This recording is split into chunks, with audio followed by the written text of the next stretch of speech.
मध्ये आपल्या सगळ्यांचं स्वागत आहे। मित्रांनो, आपण सध्या आहोत नाशिक जिल्ह्यातील निफाड तालुक्यातील पिंपळगाव बसवंत या ठिकाणी। मित्रांनो, या ठिकाणी आज दिनांक 22 मे रोजी भव्यदिव्य असं उत्तर महाराष्ट्र केसरी युवा उत्तर महाराष्ट्र केसरी मैदान संपन्न होणार आहे। तर या ठिकाणी मित्रांनो बऱ्याच बैलगाडी मालकांचे फोन आले की मैदानाची आत्ताची स्थिती कशी आहे, पाऊस झालाय का, या ठिकाणची परिस्थिती काय।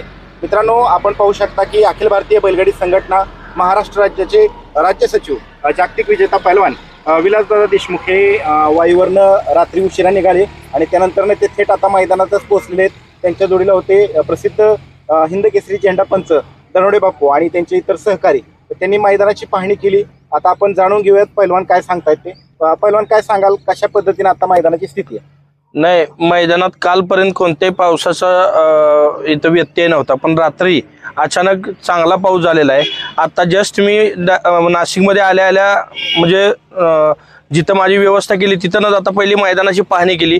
मैदानात आता चिखल आहे, पाऊस चांगला झालेला आहे, पण मैदानाची जी फाटी आणि तिथली जी माती पाहता जर 3 तास ऊन एकसारखं चांगलं पडलं तर 11 वाजता मैदान नक्की सुरू करून आज दिवसभरात मैदान संपन्न होईल।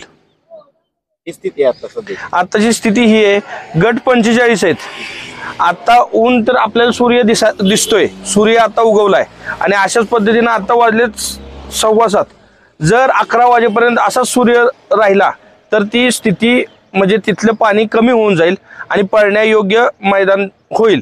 त्यानंतर बापू आहेत, बापूंची माझी चर्चा झाली की आपण काय करू, 45 गट आहेत, 15 गट खाली पाठवू, 15 त्रिक 45, 3 फेऱ्यातच गट सगळे संपन्न होतील आणि त्यानंतर थोडासा सेमीला अवधी देऊ आणि सेमीला 1 तासात सेमी आपले पूर्ण होतील।